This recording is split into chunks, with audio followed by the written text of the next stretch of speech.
Assalamualaikum warahmatullahi wabarakatuh. Selamat pagi semuanya. Perkenalkan saya Rizky Madani dengan NIM C2357 201061. Saya dari Stimik Palangkaraya, Prodi Sistem Informasi. Nah, untuk di kelas DML kali ini saya akan menjelaskan tentang select data, update data, dan delete data. Baik, langsung saja kita masuk ke materi.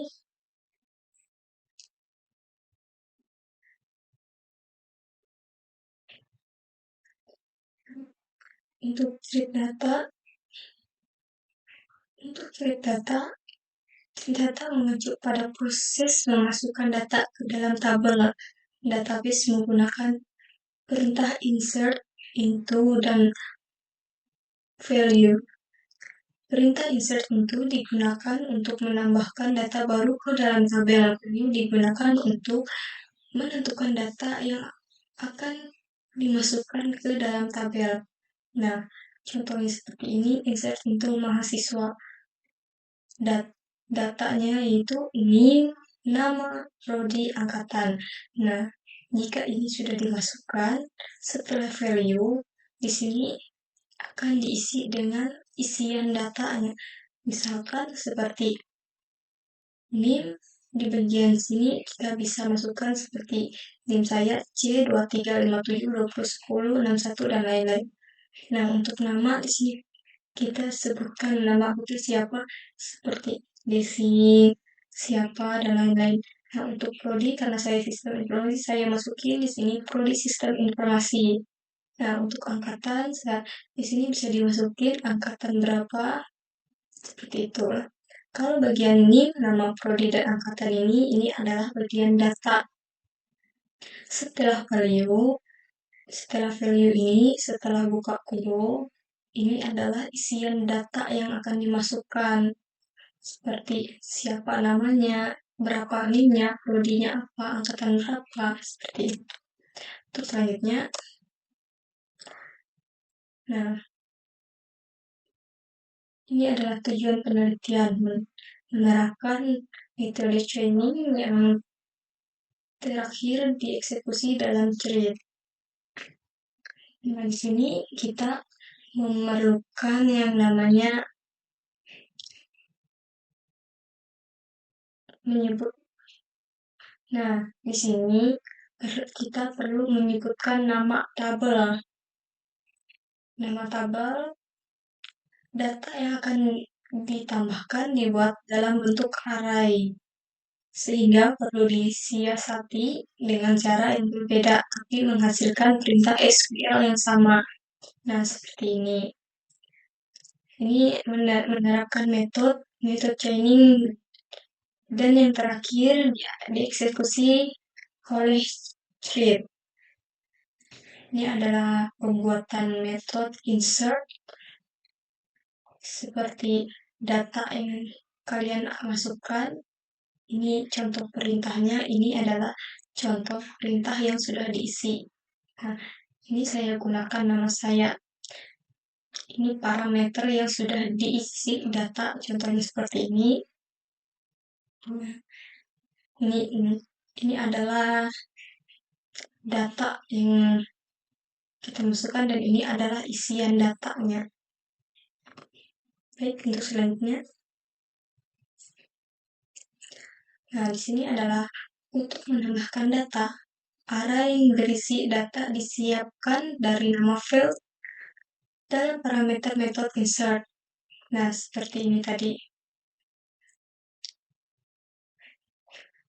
Dua metode diperlukan yaitu get fields. Nah, bagian get fields ini adalah NIM, nama, dan prodi. Ini adalah bagian get field yang mengambil isian data. Kedua, metode ini nantinya akan dipanggil oleh metode create sebagai langkah terakhir dalam proses metode chaining untuk menambahkan data.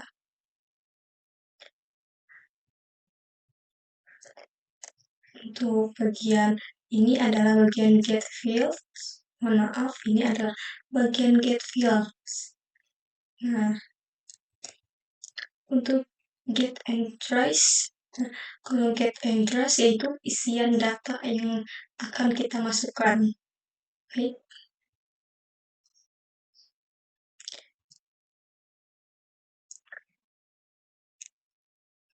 Hmm, ini contohnya get fields, yaitu data yang akan kita masukkan. Nah, ini ini adalah contoh metode get address yang sudah kita isi datanya.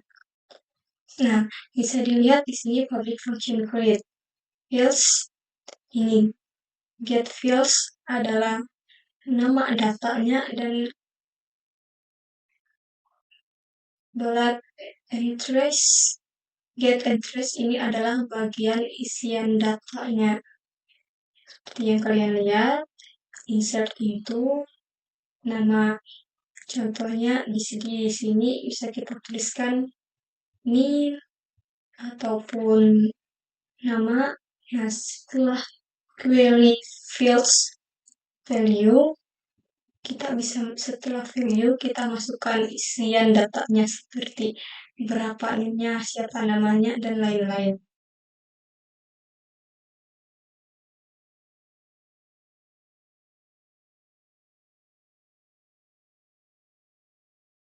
Baik, untuk materi selanjutnya yaitu update data. Update data mengacu kepada pengupdatean atau mengubah pada satu atau lebih kolom dalam baris tertentu.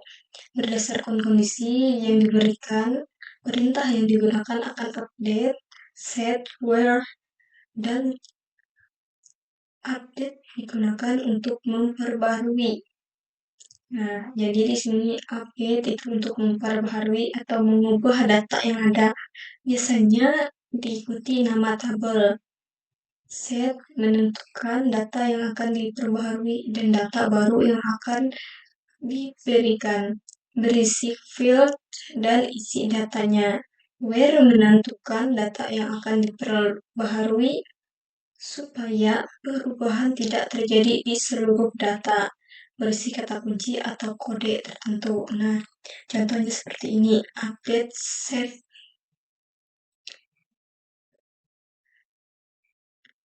Nah, untuk update, ini dia yang mengubah datanya. Nah, untuk di bagian set, menentukan data yang akan diperbaharui dan data baru yang akan diberikan. Nah, seperti ini, siswa set nama. Ini adalah data yang akan diubah. Nah, di sini harus menggunakan where agar data yang diubah cuma di bagian situ.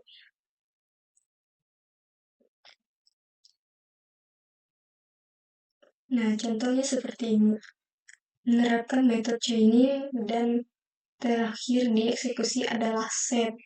Nah, setelah update data from into where, setelah itu dilanjutkan set. Ini untuk contohnya membuat metode update data public function update. Nah, di sini adalah berarti data yang akan diupdate. Contohnya di sini bisa kita ganti dengan NIM. Jadi di bagian data ini bisa kita ganti dengan NIM. Nanti setelah ini kita akan mencoba mengoding untuk bagaimana cara mengubahnya.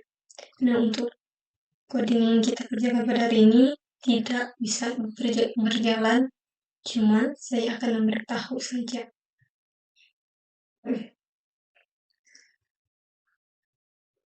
Nah, seperti ini. Parameter diisi data array dalam from yang sama dengan metode insert. Buat metode set. Nah, di bagian ini data yang di set atau diubah. Nah, di sini adalah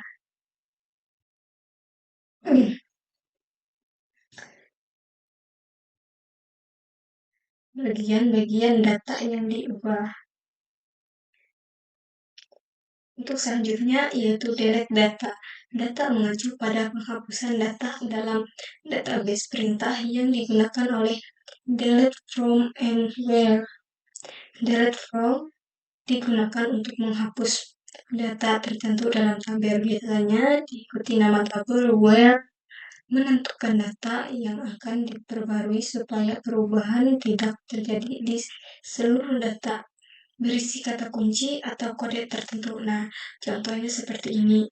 Misalnya kita ingin menghapus NIM. Misalnya kita tidak memerlukan NIM karena sudah ada nama. Nah, bisa kita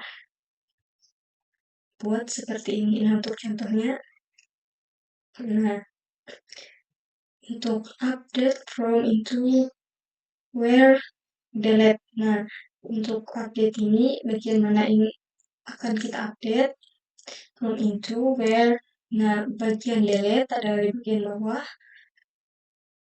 Untuk contohnya, buat metode delete data public function delete. Nah, ini contohnya. Ini untuk bagian-bagian isi yang ingin di delete. Contohnya, buat metode delete. Del ini sama dengan delete ya. Public function delete. Nah, untuk $query delete from this, misalnya bagian tabel itu NIM. Habis setelah itu $query where this where. Nah, ini X. Nah, setelah itu untuk di bagian akhir execute. Lanjut. Nah, materi pada hari ini, pada PPT ini sudah selesai. Untuk selanjutnya kita akan mencoba mengoding untuk mempraktikkan yang sudah kita pelajari supaya lebih mengerti dan lebih paham. Untuk coding setelah ini saya tidak banyak menjelaskan karena yang sudah saya jelaskan sudah cukup detail di dalam PPT ini.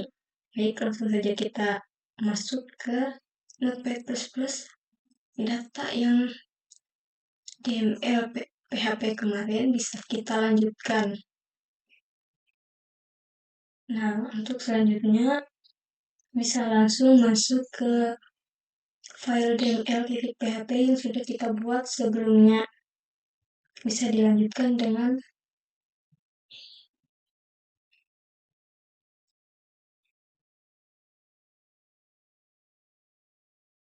insert lower data.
Untuk selanjutnya kita akan masukkan coding dalam bagian update data.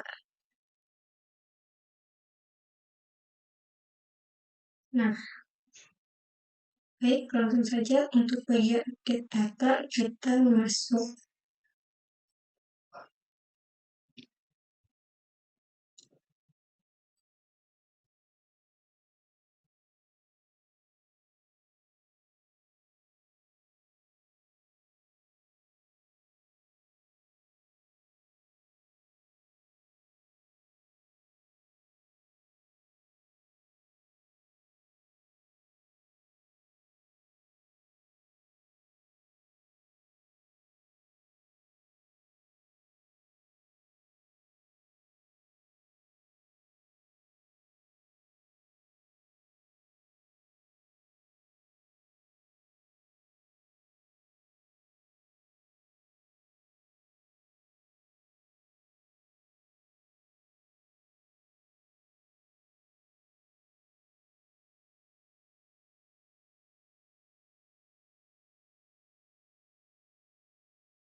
Nah, untuk di bagian delete data ini saya sudah masukkan.